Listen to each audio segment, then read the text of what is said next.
안녕하세요. 안홍입니다. 지난번에는 세계적으로 좌파 노선이 새로운 대전환을 이루고 있는 모습에 대해서 살펴본 데 이어서 오늘은 우파의 시장주의 노선도 새로운 위기를 맞이해서 세계 각국의 우파 노선의 이 대전환이 이루어지고 있는 모습에 대해서 함께 살펴보기로 하겠습니다. 지금 선진국을 위시해서 세계 각국 우파 노선은 근본적으로 새로운 대전환기를 맞이해서 과거와는 완전히 다른 모습으로 변하고 있습니다. 왜 이러한 변화가 일어나게 된 것일까요? 20세기는 국가와 시장의 대결이 펼쳐진 한 세기였고, 그 결과 시장이 승리하는 결과를 맞이한 한 세기였습니다.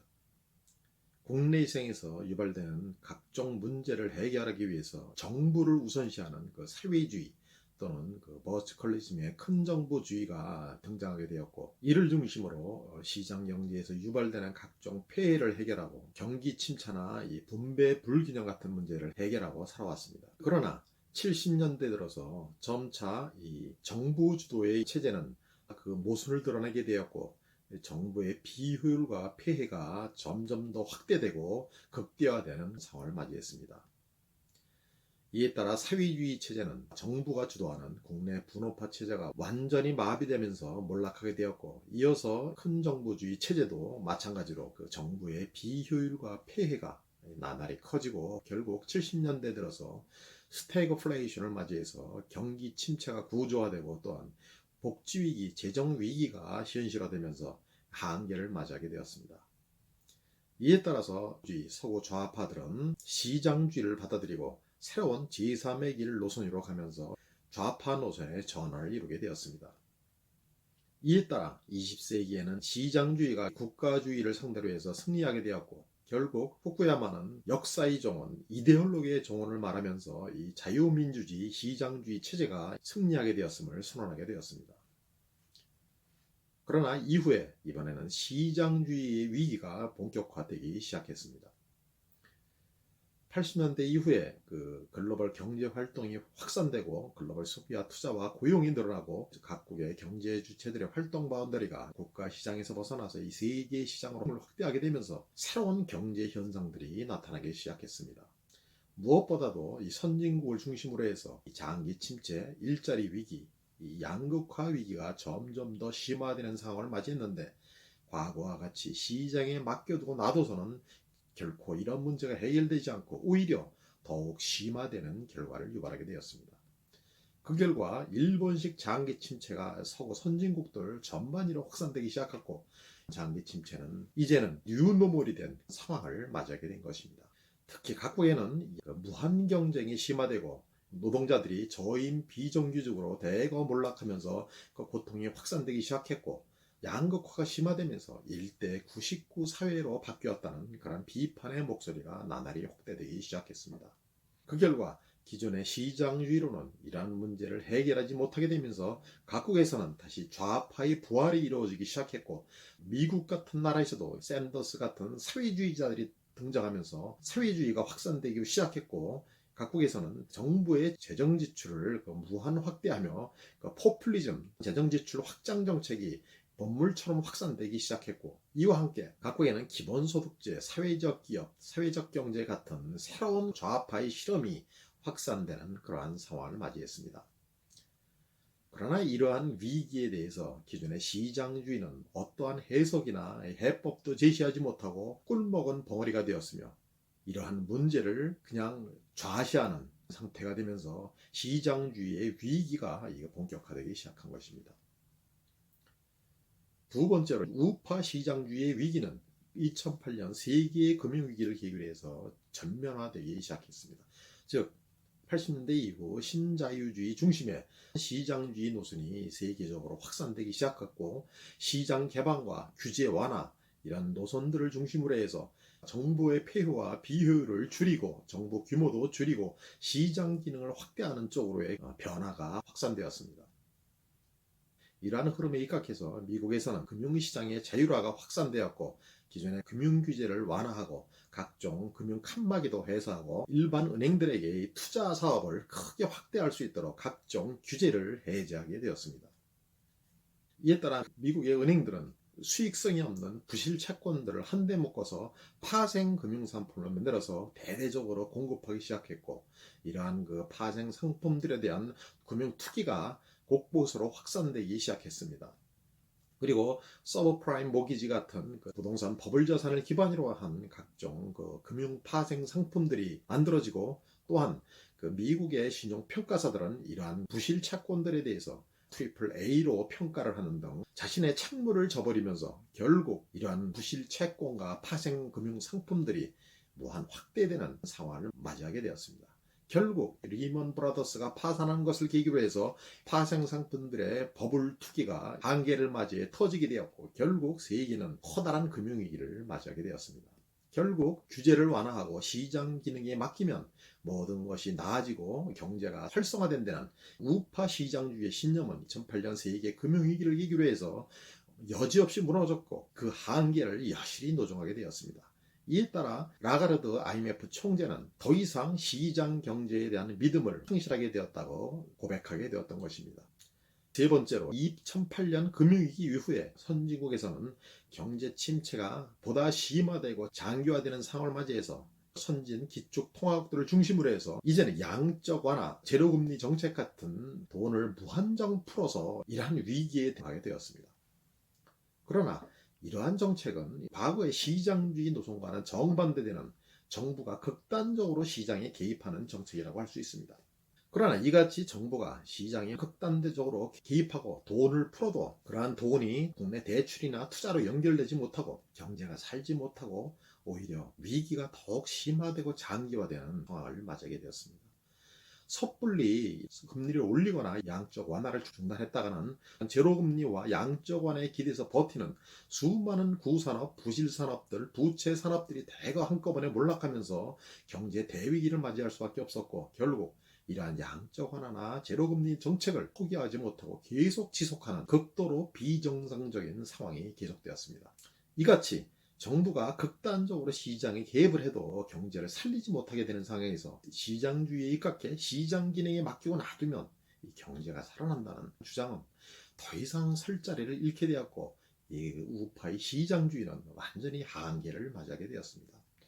사실 2008년 세계적으로 위기가 확산되는 상황에서 선진국 정부들이 시장 기능에 맡겨놓고 방치했다면 곧바로 세계 경제는 대위기와 대공황을 맞이하게 되었을 것입니다. 넷째로, 2020년 들어서 새로운 코로나 위기가 각국에 확산되면서 각국에는 경제가 완전히 마비되어 멈춰서게 되었고, 경제 침체나 일자리 위기가 더욱 전면화되고 극대화되는 이러한 대위기 상황을 맞이하게 되었습니다. 이에 따라 각국 정부는 무한 재정 지출을 확대하고 또한 금융 확장 정책을 더욱 심하게 확대하는 한편, 정부가 모든 부문을 통제하고 제어하는 큰 정부주의가 다시 부활하는 상황을 맞이했습니다. 이같이 극심한 경제 위기와 혼돈 상황에 대응하기 위해서는 정부의 기능이 중요해졌고, 이에 따라 시장 기능에 맡기고 놔두는 경제가 살아난다는 시장주의의 주장은 더 이상 설 곳을 잃게 되었고 완전히 뒤로 밀려나게 되었습니다. 결국 20세기 말부터 21세기에 들어서는 이번에는 시장주의가 위기를 맞이하게 되었고 새로운 변화가 불가피해졌습니다. 이에 따라 선진국을 위시해서 각국의 우파들은 새로운 노선 전환에 나서기 시작했습니다. 기존의 방식으로는 더 이상 위기를 해결할 수 없게 되었고 국민들을 설득할 수 없게 되었기 때문입니다. 그러면 왜 이런 시장주의가 효용성을 잃고 무력화된 상황을 유발하게 되었을까요? 그것은 다음 5가지가 원인이라고 할 수 있습니다. 첫째로, 시장주의는 과거와는 완전히 다른 형태로 전환하게 되었고, 기존 구우파의 시장주의, 즉 국가시장주의는 새로운 글로벌 시장 시대에 들어서 한계를 맞이하게 된 것입니다. 기존의 그 자원노선이란 국내 시장 안에서 벌어지는 문제를 해결하기 위한 방법론 경쟁에 따라 갈라진 것입니다.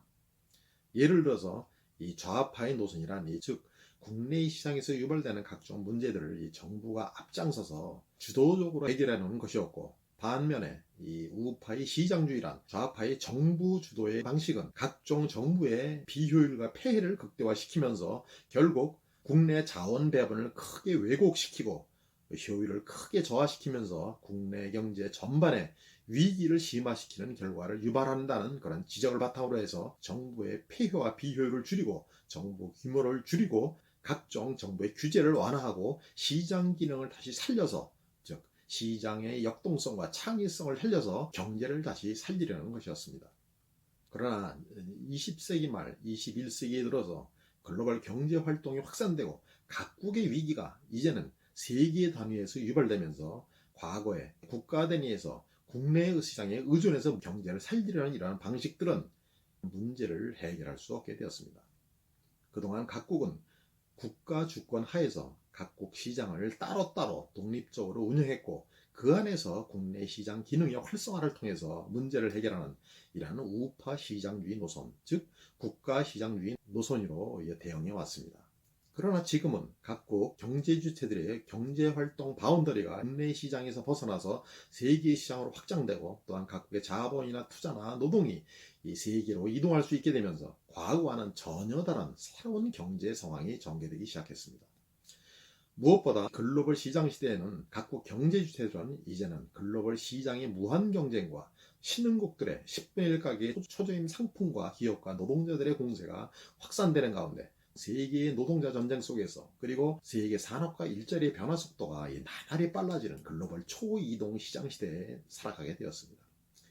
이에 따라 다른 나라의 경제 주체들보다 경쟁력이 뒤처진 각국의 기업이나 노동자들이 대거 몰락하고 또 다른 나라보다 투자 경쟁력이 뒤처진 그런 나라에서는 투자와 고용이 해외로 이탈하게 되면서 국내의 고용위기, 투자위기, 경기 침체가 장기화되는 상황을 맞이했습니다.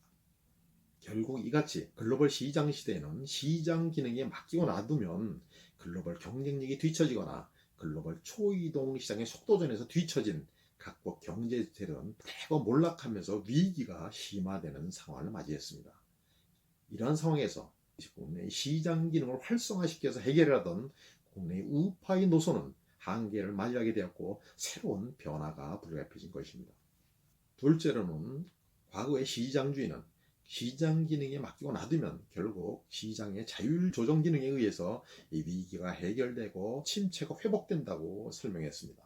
그러나 이제는 시장 기능에 맡기고 놔두면 경제가 살아나기는커녕 오히려 경기 침체나 일자리 위기, 양극화 위기가 더욱 심화되고 장기적으로 고착화되고 구조화되는 상황을 맞이하게 되었습니다. 이에 따라 우파 시장주의 노선이 효용성을 잃게 된 것입니다. 왜 이러한 변화가 일어나게 되었을까요? 선진국의 투자 경쟁력, 노동 경쟁력, 공급 경쟁력은 신흥국들에 비하면 크게 뒤처지고 투자 비용이나 임금이나 각종 생산 비용이 이 신흥국들의 10배가 넘는 상황입니다. 이에 따라 이러한 상황이 해결되기 전에는 장기적으로 선진국에는 투자나 고용이 줄어들고 이 신흥국에는 투자나 고용이 확대되는 상황이 계속되기 마련입니다.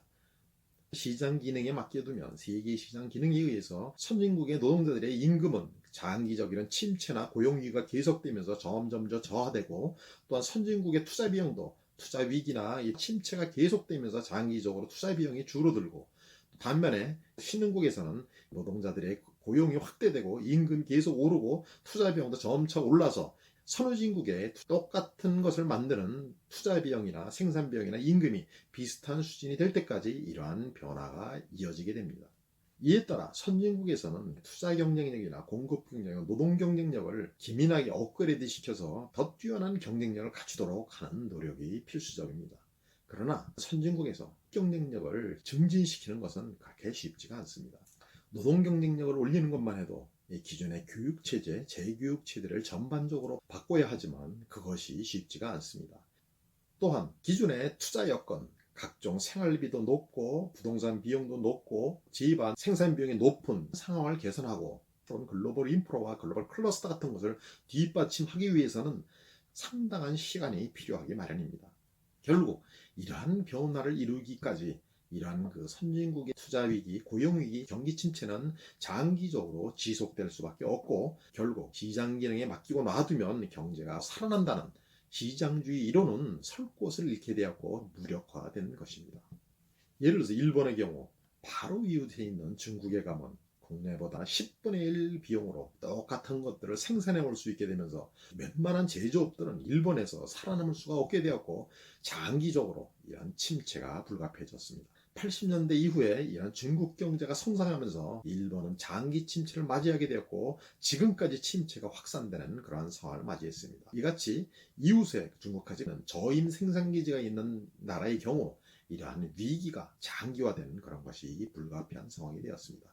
이에 따라서 시장주의의 논리는 더 이상 이러한 문제에 대항할 수 없게 된 것입니다.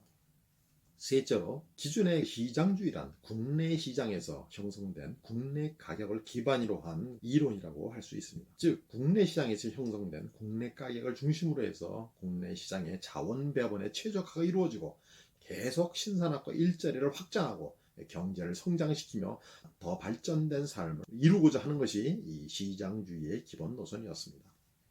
그러나 지금은 세계 시장에서의 경제 활동이 확산되고 세계 소비, 세계 고용, 세계 투자가 나날이 확대되면서 세계 시장에서 형성된 세계 가격, 세계 임금, 세계 세율, 세계 투자 가격, 세계 금리 같은 것들이 이 각국 시장을 지배하게 되었고 이러한 세계 가격에 기반한 새로운 경제 정책으로 대응하는 것이 불가피해졌습니다. 이에 따라 국내 가격 기반의 국가 시장주의로는 이러한 새로운 상황에 대응할 수가 없게 되었습니다. 이제는 각국의 이 세계 가격 기준보다 뒤처진 기업이나 노동자들은 대거 몰락하고 또한 이 세계 투자 가격보다 뒤처진 국가는 장기적으로 경기 침체를 맞이하는 새로운 상황을 맞이했습니다. 예를 들어서 일본에는 중국의 10분의 1 가격의 초저임 상품들이 대거 밀려들면서 국내에 있는 대부분의 상품들은 대거 몰락하게 됐습니다.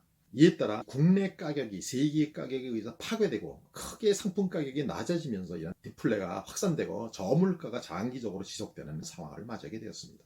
마찬가지로 중국이나 동남아의 10분의 1 임금의 초저임 공세가 확산되면서 똑같은 것을 만드는 노동자의 임금은 비슷해지는 그런 상황을 맞이했습니다. 우리나라에서 중국이나 동남아의 저임 노동자들의 공세가 전면화되면서 국내 저임 제조업부터 노동자들이 대거 몰락하고 수백만 저임 비정규직이 양산되는 그러한 상황을 맞이하게 된 것입니다. 또한 똑같은 것을 생산하는데 선진국에서는 이 신흥국들보다 투자 비용이 10배 이상이 되면서 결국 이 10분의 1 투자 비용으로 만든 신흥국들의 상품들의 공세가 계속되면서 선진국에서는 이보다 높은 투자 비용으로 만드는 산업들은 대부분 허물어지는 결과를 유발하게 되었습니다.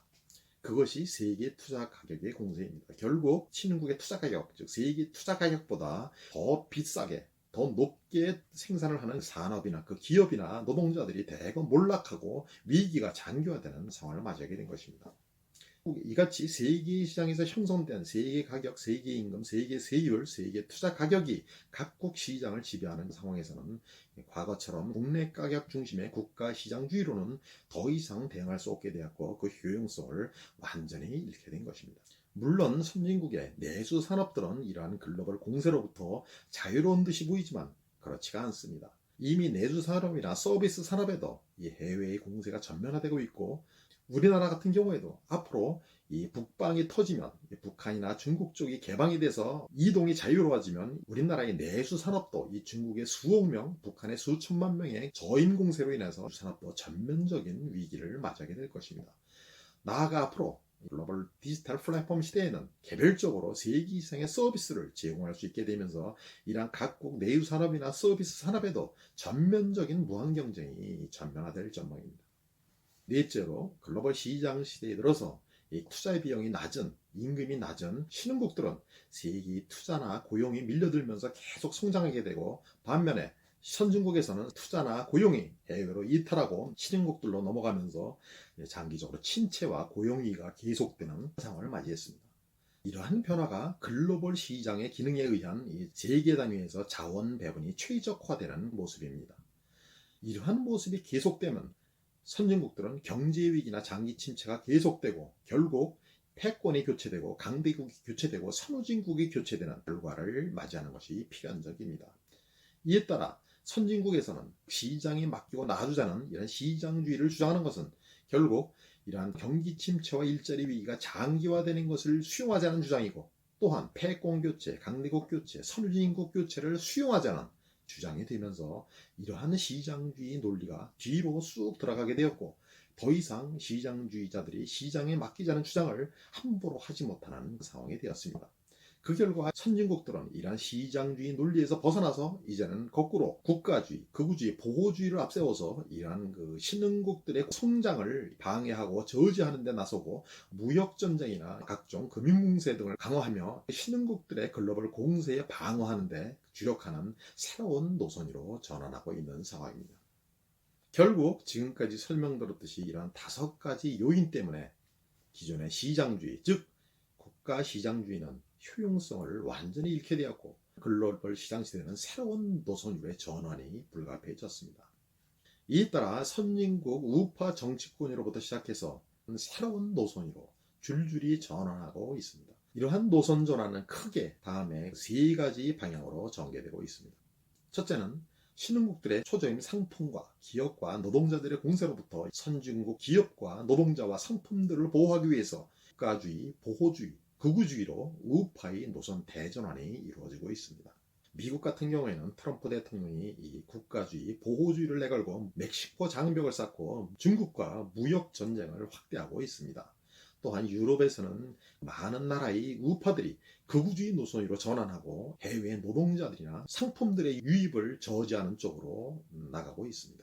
물론 신흥국들은 이와 정반대의 노선을 취하고 있습니다. 즉 기존의 시장 개방과 이 무역 자유화를 더욱 확대하고 세계화를 확대하자는 이 선진국과는 정반대되는 이 개방주의 노선으로 대응하고 있습니다. 물론 중국같이 신흥국들도 급성장이 이루어지고 임금이 높아지고 거임 제조업 부문에서는 투자 비용이 크게 높아지자 이제는 이러한 부분을 중심으로 동남아나 이 아프리카의 저임 상품과 기업과 노동자들의 공세로부터 국내 기업과 노동자들을 보호하기 위해서 이런 부분에서는 보호주의나 국가주의로 대응하는 경향이 강화되고 있습니다. 그러나 선진국들이 이같이 국가주의, 보호주의, 극우주의로 대응하는 것은 오히려 국내 경제 주체들이 새로운 시대적 변화, 글로벌 무한 경쟁이나 글로벌 초이동 시장의 무한 속도전에 제대로 대응하지 못하고 오히려 정부의 보호에 기대서 안주하다가 크게 뒤처지면서 중장기적으로는 더욱 위기와 침체와 후진화를 가속화시키는 결과를 유발하게 되었습니다.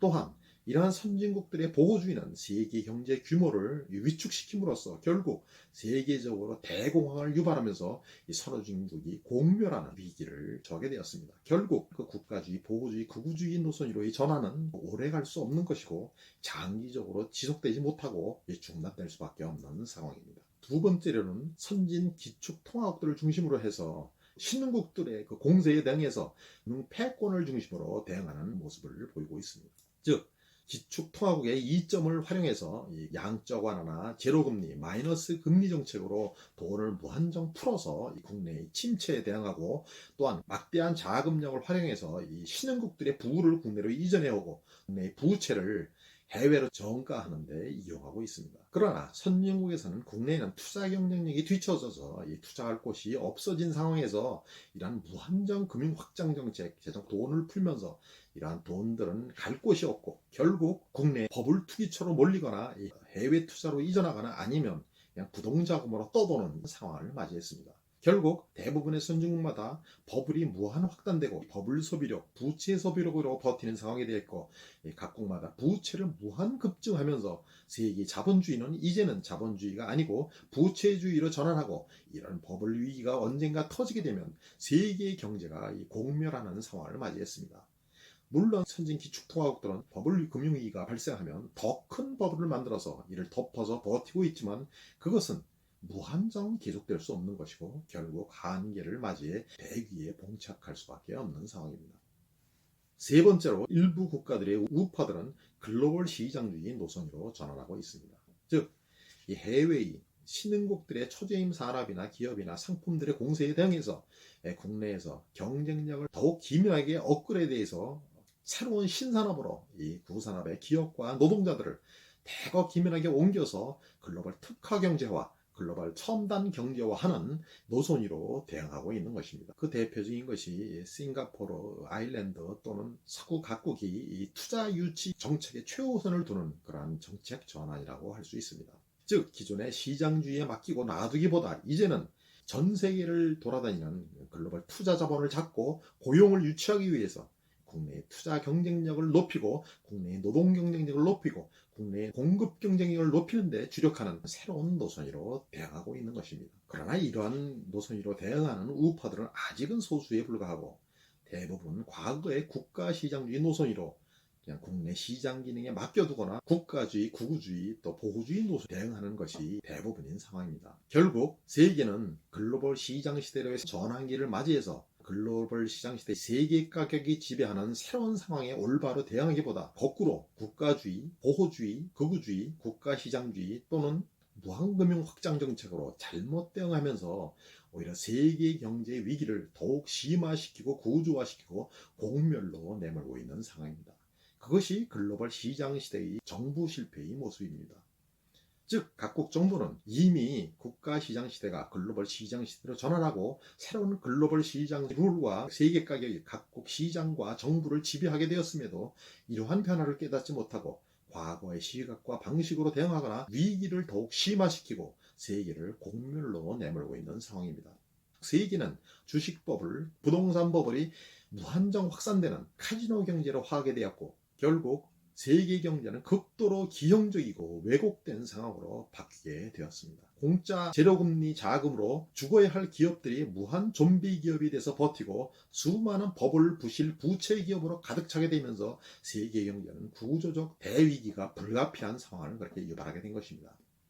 이러한 글로벌 시장 시대의 시장 실패는 세계 단위에서 글로벌리즘을 형성하고 세계 공동으로 대응해야 이러한 위기를 해결할 수 있는 상황입니다. 그러나 지금은 점점 더 각국이 국가주의로 역주행하면서 오히려 더욱 구조적 위기를 확산시키고 모순을 극대화시키는 상황을 맞이한 것입니다. 결국 우파의 시장주의는 이러한 새로운 글로벌 시장 시대에 들어서 존립 기반을 대부분 잃게 되었고 이제는 새로운 글로벌 시장주의 노선으로의 전환이 불가피해졌습니다.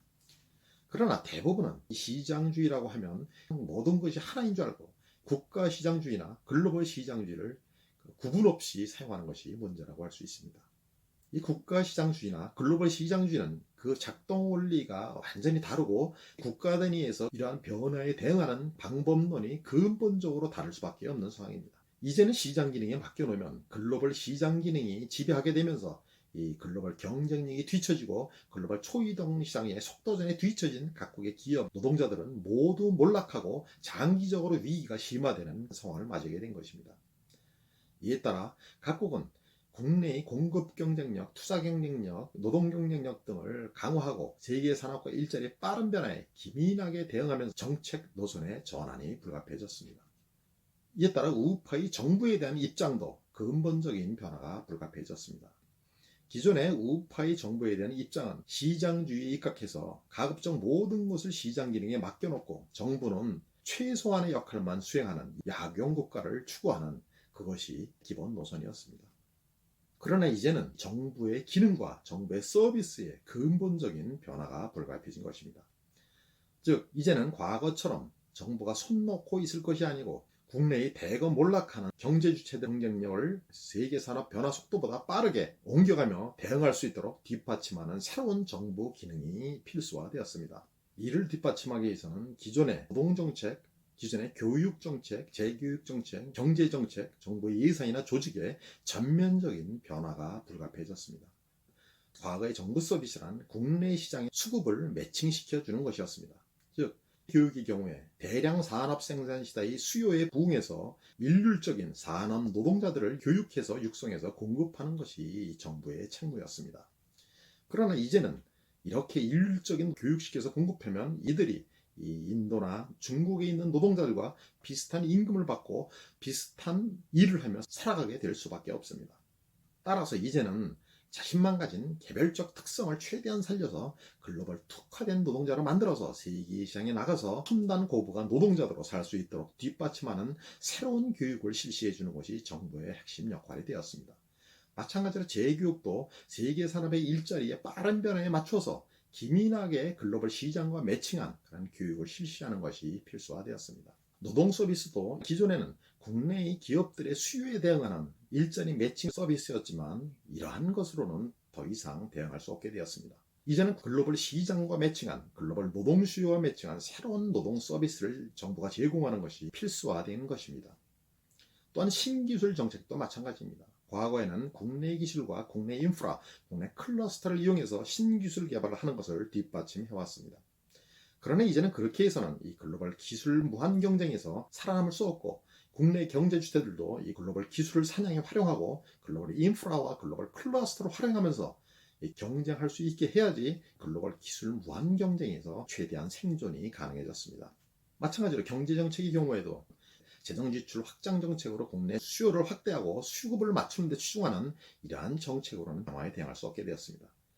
지금은 글로벌 무한 경쟁과 글로벌 대공세와 글로벌 초이동 시장의 속도전 속에서 국내 경제 주체들이 최대한 살아남도록 해야 국내의 투자, 고용, 성장, 복지를 유지할 수 있게 되면서 공급 경쟁력 강화를 뒷받침하는 새로운 정부로의 전환이 불가피해졌습니다. 그리고 이를 위해서는 글로벌 인프라나 글로벌 클러스터나 글로벌 소싱 기술개발 체제 같은 새로운 인프라들을 확충해주는 것이 정부의 핵심 과제로 부상했습니다. 결국 과거의 국가시장 시대에는 국내 시장 기능에 맡기고 정부의 기능을 최소화하는 것이 우파의 노선이었지만, 이제는 이러한 노선 가지고는 글로벌 시장 시대의 생존이 불가능해졌고, 국내 경제주체를 살아남게 하려면 국내 경제주체의 공급 경쟁력 강화를 뒷받침하는 새로운 정부 서비스를 제공하는 정부로의 전환이 불가피해졌습니다. 그리고 기존에 국내 수요를 확대하기 위해서 만들어졌던 그 잡다한 예산과 정부 조직들을 전면적으로 구조조정하고 공급 경쟁력 강화를 뒷받침하기 위한 새로운 조직과 예산으로 전면적인 변화도 불가피해졌습니다. 결국 기존의 우파의 시장주의 노선, 즉 시장 기능에 맡기고 정부 기능을 최소화하고 버티는 우파 노선의 근본적 전환이 불가피해진 것입니다. 이에 따라서 서구 각국의 우파부터 새로운 노선 전환에 나서고 있는 것입니다. 그러나 우리나라 우파는 아무런 생각이 없습니다.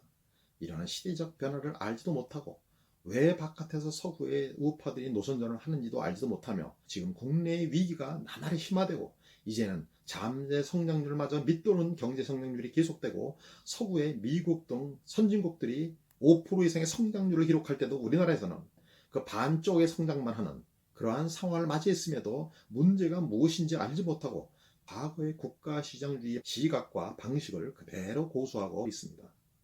그 결과 지난 9년간 우파가 2번 집권했지만 결국 경제를 살리지 못하고 실정으로 끝나고 말았습니다. 그러나 문제는 그 이후 우파는 오히려 방향을 완전히 잃고 이제는 오히려 좌파 따라하기 노선으로 나가고 있으며 기본소득제나 온갖 포퓰리즘을 확대하는 시대착오적인 노선으로 역주행하고 있는 상황입니다.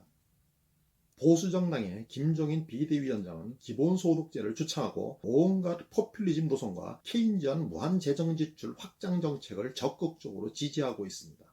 또한 경제민주화도 주장하고 있습니다. 우파가 경제민주화를 하지 않아서 위기를 맞이했다고 말하고 있는 것입니다. 그러나 이 역시 완전히 시대착오적인 시각입니다.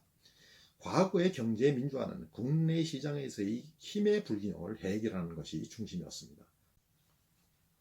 즉 국내 자본가들의 전행이나 국내 대기업들의 중소기업들에 대한 전행 같은 그러한 국내 시장에서 유발되는 이러한 문제들을 해결하고 힘의 균형을 이루고 거대 기업들의 독과점을 해결하는 것이 이러한 경제민주화의 핵심 방안이었습니다. 그래야 이러한 그 경제적 약자들을 살리고 노동자들을 살리고 중소기업들을 살려서 국내의 분배 불균형도 해소하고 정의를 구현할 수 있다고 생각했기 때문입니다.